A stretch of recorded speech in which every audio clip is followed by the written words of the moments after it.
자, 안녕하십니까? 수험생 여러분. 만나서 일단 반갑습니다. 저는 부동산을 개론을 담당하고 있는 윤지현이라 합니다. 자, 일단 이제 우리 첫 시간이니까 있죠. 뭘 하는가 하면은 과연 우리 부동산의 개론 과목을 어떻게 효율적으로 공부할 것인가. 학습에 대한 전략을 좀 먼저 가져보자 이겁니다. 물론 책을 보시면 알겠지만 우리 총 이 책에 대한 이 챕터가 총 10개 장되어 있습니다. 그러면 이 내용을 전부 다 공부하시면요. 완벽하게 공부했을 때 결국 뭐 있습니까? 100점 맞출 수 있을 것 같아요. 근데 우리 중개사 시험은 다행히 뭐 있습니까? 이게 절대평가가 되어지다 보니까 어쨌든 60점만 넘어가면 합격이 되어진다 이겁니다. 즉 이 말은 뭐냐 결국은 40문항 중에서 결국은 24문항 정도 맞추시면 합격이 가능하다 이겁니다. 자, 물론 그럼 이 말은 뭐 있습니까? 달리 말하면 내가 현재 이 책을 공부하실 때 1페이지부터 끝까지 다 공부할 필요는 없구나.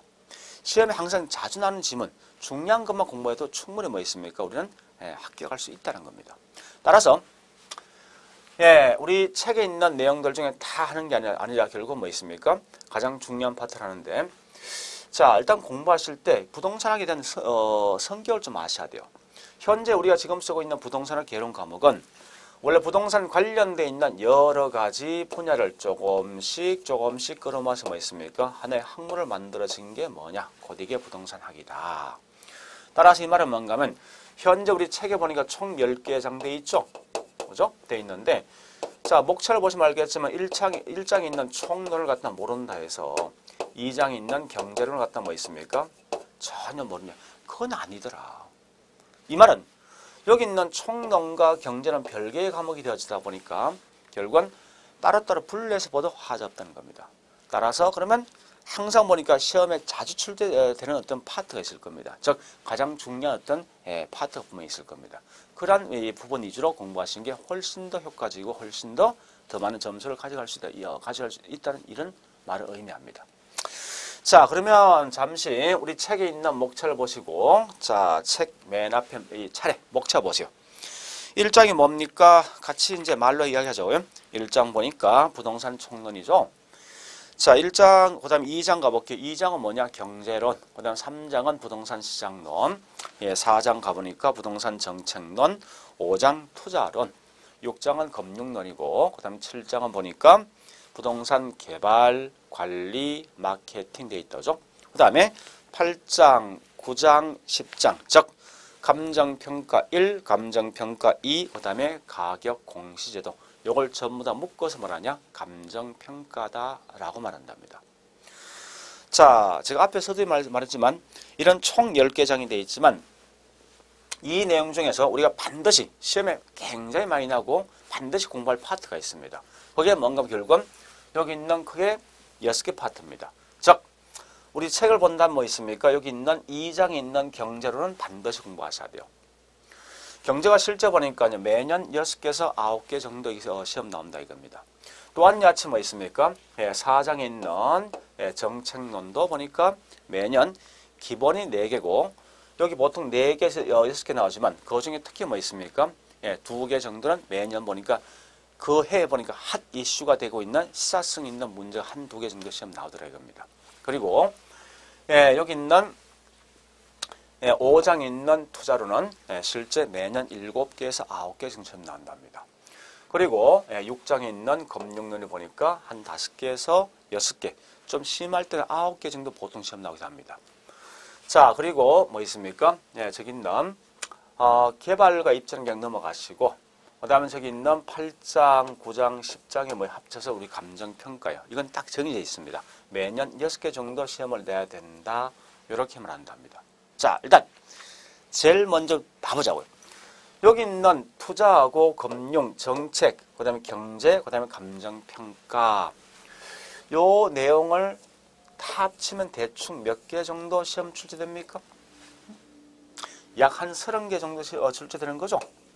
자, 그럼 이 말 아닙니까? 40문항 중에서 가장 중요한 파트가 뭐냐? 지금 하고 있는 투자, 금융, 정책, 경제, 감정평가구나. 그러면 나는 항상 공부하실 때 책을 갖다 1페이지부터 보는 게 아니라 제일 중요한 뭐 있습니까? 여기 있는 이 5개를 먼저 철저히 공부하면 되겠구나. 이렇게 먼저 생각하시면 아마 공부하는 양이 확 줄 겁니다. 그죠? 자, 그리고 부동산 학이란 과목은 결국은 사회과학인데 이 사회과를 공부하는 방식은 딱 두 개 있습니다. 첫 번째, 맨 먼저 처음 보는 용어 나오면요. 어차피 부동산 학이란 과목은 맨 먼저 우리나라는 미국에 있는 내용을 그대로 끌고 온 겁니다. 이 말은 뭘 의미하는가 하면요. 예, 부동산 학이란 것은 원서니까 원서를 그냥 그대로 번역한 번역서다 이렇게 하시라고요. 번역서. 그래서 처음 보는 용어 나왔을 때 제일 먼저 책에 있는 작은 글씨를 먼저 보는 게 아니라 우리 말로 먼저 번역하시고 그래서 대충 그 말이 이해되시면요. 항상 이제 책에 있는 용어 이 설명되어진 거 쭉 보시라고. 보시면서 가장 중요한 키워드가 뭐냐 이렇게 생각하시면 됩니다. 그리고 항상 공부하시고 문제 풀 때는 제일 중요한 뭐가 중요하면 이렇게 하세요. 비록 설명이 책에 보는 용어 등에 대한 설명이 쭉 되어 있지만 항상 뭐 있습니까? 아주 단순하게 그러니까 심플하게 어떤 공부하셔야 된다고. 즉 이렇게 공부하시면 되겠습니다. 항상 뭐든지 A는 뭐다 이렇게 아주 단순하게 시키라고요. 책을 보면 분명히 설명되어진 것은 A는 해서 뭐 쭉 설명되는데 다 쓸 때면 다 버리고 있죠. 핵심 키워드는 A는 뭐다 이렇게 공부하시는 게 훨씬 더 공부할 때 편리할 것이고 내용도 정확히 파악할 수 있다는 거예요. 또한 문제 푸는 것도 항상 마찬가지요. 제일 중요한 것은 뭐는 뭐다 이렇게 공부하시는 게 문제 풀 때 훨씬 더 빨리 내가 문제를 풀 수 있을 것이고 정확한 개념 등을 파악할 수 있답니다. 일단 이건 제가 꼭 강조하고 두 번째 항상 사회과학은요. 어떤 내용이 나왔을 때 분명히 이 내용과 서로 비교할 수 있는 대상이 반드시 들어오게 되어 있습니다. 그래서 꼭 제가 강조하는 뭘 강조하는 거면요. 과연 어떤 특정한 내용 나왔을 때 얘하고 비교할 대상이 누구냐 이렇게 보시면 공부할 때 조금 더 편리하게 공부할 수 있을 겁니다. 자, 일단 공부 방식은 이렇게 그냥 간략하게 정리하겠습니다. 다시 설명하겠습니다. 핵심 포인트는 뭐냐? 첫 번째 이거죠. 부동산학은 원서니까 처음 보는 용어 나오면 우리말로 번역해서 내식으로 이해하고 그 다음 뭐 있습니까? 책에 있는 그 관련된 용어를 쭉 보시면서 키워드를 보시는데 이럴 때 공부할 때 뭐는 뭐다 이렇게 딱 공부하시라고요. 두 번째 그리고 뭐 있습니까? 항상 비교할 대상이 반드시 있더라.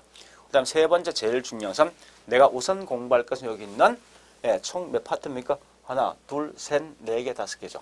즉 우리 책에 있는 순서로 본다면 2장에 있는 경제편 이건 반드시 아셔야 됩니다. 그 다음에 뭐 있습니까? 4장에 있는 정책 그 다음에 여기 있는 5장에 있는 투자, 금융, 감정, 평가 이런 것만 하시면 되겠습니다. 그러면 각각 있는 이러한 내용 중에 어떤 걸 먼저 이 중에서 어떤 걸 반드시 공부할 것인가 중요한 핵심 키워드가 분명히 있을 거예요. 자, 일단 이걸 먼저 하겠습니다. 첫 번째 보니까 이 경제에서는 가장 중요한 게 이런 게 중요합니다. 나중에 하겠지만 경제에서는 유량과 저량에 대한 차이점을 꼭 아셔야 됩니다. 그리고 두 번째 뭐 있습니까? 곡선 상의 이동, 곡선 자체 이동 이런 게 있어요. 자체 이동. 요 내용도 꼭 아시고 세 번째 가장 기본 경제에서 수요 공급에 대한 법칙과 곡선은 어떤 게 있을 것인가를 좀 보시고 부동산 공급 특성은 조금 문제점 떨어지지만 적어도 한 번쯤 보셔야 됩니다. 그리고 특히 요 균형시장의 최근에 보니까 문제가 뭐가 나는가 하면요. 요게 말로 묻는 문제하고 두 번째 계산 문제. 그러니까 우리 항상 이 계산 문제 시험에 나온다는 걸 좀 아셔야 됩니다. 25회 때 보니까 좀 특이하게 원래 보통 계산 문제는 보통 몇 개 나는가 하면요. 예년 봤을 때 7개 정도 나온 게 일반적인데 25회 때는 약간 특이하게 여기 보니까 한 10개 정도 계산 시험 나왔습니다. 그러나 이 계산 문제 특이하게 25회 때 10개 나왔지만 항상 뭐 한 7개 정도 나온다라고 생각하시면 될 겁니다. 자, 그리고 탄력성도 보니까 매년마다 2개 정도 시험 나오는데 그 얘도 말로 묻는 문제하고 그다음 계산 문제 형태로 시험 나올 것이 나온다 이겁니다. 물론 경기 변동도 꼭 기억하셔야 되고. 자, 그다음 두 번째 보니까요. 이 정책에선 주로 어떤 게 나오는가 하면요. 토지와 관련돼 있는 정책 중에 특히 굉장히 중요한 게 뭔가 하면요. 2개 있습니다. 첫 번째 정책에 대한 수단 요 내용과 두 번째 뭐 있습니까? 토지구역 정리사업과 그 다음에 공영개발 이 공영개발 차이를 반드시 좀 기억하시라 이겁니다. 자, 그리고 외부 효과하고 지역지구제는 요 자체가 묶어서 한 문제 시험 나온다 생각하시면 될 거예요. 그리고 임대주택 정책은 크게 3개 있습니다. 일단 말로 하겠습니다. 일단 먼저 뭘 하는가 하면 내가 각각 있는 중요한 내용들 중에 특히 반드시 공부할 내용이 뭐가 있을 것인가를 좀 보시라고요. 아니면 지금 여기 있는 수업을 들으시면서 우리 책에 있는 내용을 쭉 가보세요. 즉, 이 말은 뭐 있습니까? 현재 우리 정책이라는 것은 4장이니까 130페이지나 있지 않습니까? 그죠? 거기 있는 내용을 가지고 찾아가서 반드시 요 파트 들으면 이렇게 뭐 있습니까? 별표를 좀 해놓으시면 이건 내가 공부를 해야 되겠구나 이런 걸 알 수 있다고요. 그래서 임대주택 정책은 크게 3개 있습니다. 첫 번째가 뭐가 있는가 하면 임대료 규제, 두 번째 뭐 있는가 하면 공공임대주택 정책, 세 번째 뭐 있는가 하면 주택보조금 제도 크게 3개가 있습니다. 요 3개를 항상 비교해서 시험 나오는 게 매년 나오더라 이겁니다. 그리고 조세 규칙이 있습니다. 즉 세금 등을 부과했을 때 실질적으로 그 세금을 임대인과 임차인 누가 내는 효과가 있을 것인가 이것도 상당히 중요합니다. 자, 그리고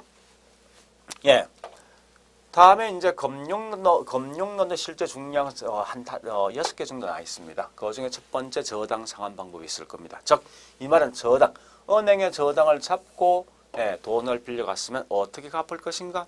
여러분 잘 알고 있는 거죠? 고정금리를 할 것인가, 변동할 것인가, 이러한 게 매년 시험 나오더라 이겁니다. 두 번째 보니까 좀 생소하지만 저당 유동화 제도에 대한 설명이 있습니다. 그 다음에 채권 중에 특히 중요한 게 MBS와 관련되어 있는 채권이 있습니다. 자, 이건 나중에 보시고, 그 다음에 최근에 보니까 뭐 있습니까? 우리 이제 이거 많이 하고 있는데 영목이지, 주택연금제도, 즉 연세가 있는 분이 정년 퇴임하시고 결국은 집은 가지고 있지만 생활비가 없으니까 어떡합니까? 집을 담보 잡아서 이런 생활비 형태로 대출받는 형태가 있습니다. 그게 이제 곧 주택연금인데 그런 거고, 또 젊은 친구가 뭐 있습니까? 내가 집을 살 때 은행 돈을 끌어온답니다. 끌어오는 방식이 있는데 이걸 다른 말로 모기지론이라 쓴답니다. 그 외에 부동산을 통해서 만들어진 주식은 리츠라든지 그 다음에 프로젝트 파이낸싱이 있습니다. 즉 PF가 있는데 이런 게 매년마다 각각의 시험에 나온다 생각하시면 되겠죠. 그죠? 자, 그리고 이제 투자에서는 주로 뭘 보시는가 하면요. 투자가 매년 7개에서 9개인데 그 중에 제일 먼저 지렛대 효과. 즉 내가 집 살 때 남 돈을 끌어올 것인가 아니면 뭐 있습니까? 내 돈만 투자할 것인가? 이걸 따져보는 거예요. 두 번째, 투자는 항상 뭐 있습니까? 내가 알지 못한 위험이 있습니다. 그래서 위험이란 말 뜻이 뭐고 또한 야채 뭐 있습니까? 위험을 줄 수 있는 그런 유형이 뭐가 있을 것이고 또 비록 여기 없지만 이런 위험을 가지고 처리한 방식이 뭐가 있을 것인가? 이런 게 말로 매년 시험 나오더라 이겁니다. 자, 그리고 이제 여러분 잘 알고 있는 포트폴리오. 자, 이런 내용도 좀 보시고. 그 외 화폐 시간 가치. 즉, 무슨 말인가 하면 우리 가끔 이런 분이 있죠. 내가 5년 전에 보니까 5억이라는 집을, 돈을 주고 집을 샀단 말이야. 근데 지금 보니까 뭐 있습니까? 한 6억 주고 팔았습니다. 그럼 사람들은 뭐랍니까? 나 1억 벌었대. 과연 그게 실제 1억 벌었을 것인가 하는 문제예요. 분명히 그건 아닌 것 같아. 왜? 5년 전에 있는 5억과 현재 5억은 화폐 가치가 똑같냐? 그건 분명히 아닌 것 같습니다. 그죠? 그래서 그런 야치 화폐 가치를 갖다가 이렇게 조정해 주는 방식이 있습니다. 그리고 이제 영업수지 계산, 즉 내가 영업, 운영, 임대 등을 줌에 따라서 나오는 순수익을 어떻게 계산할 것인가 계산 공식이 있습니다. 이런 것도 좀 기억하시고 또한 그 이외 할인 현금 수지 분석 이런 게 있을 것이고 그 이외에 뭐 있습니까? 어린 셈법에 대한 공식, 그다음에 비율 분석법에 대한 공식이 있습니다. 이런 게 전체가 각각이 매년마다 시험에 나온다 라고 생각하시면 되겠죠. 그죠? 자, 그 다음에 이제 개발과 입지. 자, 우리 입지는 사실 우리 책이 어디 있는가 하면요. 저기 있는 3장이죠. 3장. 자, 3장 부동산 시장론 보니까 거기 있는 4절, 5절, 6절이 있습니다. 4절이 뭐냐? 지대, 5절이 뭐 있습니까? 입지, 6절이 뭐 있습니까? 도시 공간 구조인데 그 중에 매년 나올 수 있는 게 4절에 뭐 있습니까? 지대. 그러니까 3장이 4절입니다. 4절 지대도 매년 시험 나올 것이고 또한 입지도 뭐 있습니까? 매년마다 시험이 나온다 생각하시면 될 겁니다. 자, 일단 그 중에 특히 뭐 있습니까? 그렇게 보시고 개발로는 현재 우리 책에 본다면 어디 있습니까? 그렇죠. 저 7장에 부동산 개발 중에 특히 2절 속에 보니까 뭐가 중요한가 하면요. 맨 먼저 지금 쓰고 있는 개발은 이런 동네 슈퍼 등을 만들 목적이 아니라 사실은 뭐 있습니까? 대형 쇼핑몰, 이런 대형 아파트 등을 지을 목적이란 말이에요. 그러면 개발 등을 할 때 항상 장기간 이루어지다 보니까 개발 과정은 어떤 게 있을 것이고 또 개발 되는 중에 뭐 있습니까? 내가 알지 못한 위험이 분명히 있을 겁니다. 이런 위험이 뭐가 있을 것인가? 이런 것도 매년 시험 나오겠죠. 또한 같이 민간들이 부동산 등을 개발할 때 어떤 개발 방식을 갖고 있을 것인가? 땅 주인이 직접 개발할 것인가? 아니면 땅 주인과 개발업자 공동으로 뭐 개발할 것인가? 아니면 이 땅을 개발업자에 몽땅 다 맡겨서 개발할 것인가? 이렇게 하면 결국 뭐 있으면 올 수 있는 장단점, 특징 등이 매년 시험 나오거든요. 자, 일단 그런 점 기억하시고. 자, 그리고 뭐 있습니까? TDR, 나중에 하겠지만, 요 TDR은 개발권 양도제라는 게 있습니다. 요건 개념 정도는 반드시 알고 있어야 됩니다. 그래서, 개발과 보통 뭐 입지는 이런 정도 보시고, 자, 마지막에 감정평가에서는 우리 책은 뭐 있습니까? 8장, 9장, 10장이죠. 그 중에 특히 뭐 있습니까? 8장에 있는 부동산 감정책에 있는 감정평가 1은요. 주로 나올 게 뭐가 나오는가 하면 요 두 개 있죠. 가격 재원칙과 그 다음에 지역과 개별 분석이 그 내용 꽤 많지만 다른 거 다 버리고 요건 매년 감정평가 6개 딱 내게 되어 있으니까 요거 두 개를 반드시 기억하셔야 돼요. 다른 거 보지 말고. 자, 그리고 우리 책에 있는 9장입니다. 9장 가보니 감정평가 2가 있죠. 거기서 매년 나올 게 감정평가 3방식, 즉 원가 방식, 원가법, 거래사료 비교법, 수익환원법 요 각각이 매년마다 딱 한 문제 시험 나오게 되어 있습니다. 그리고 10장에 있는 가격 공시제도 요거하고 여기다 한 개 더 추가시키면요. 물건마다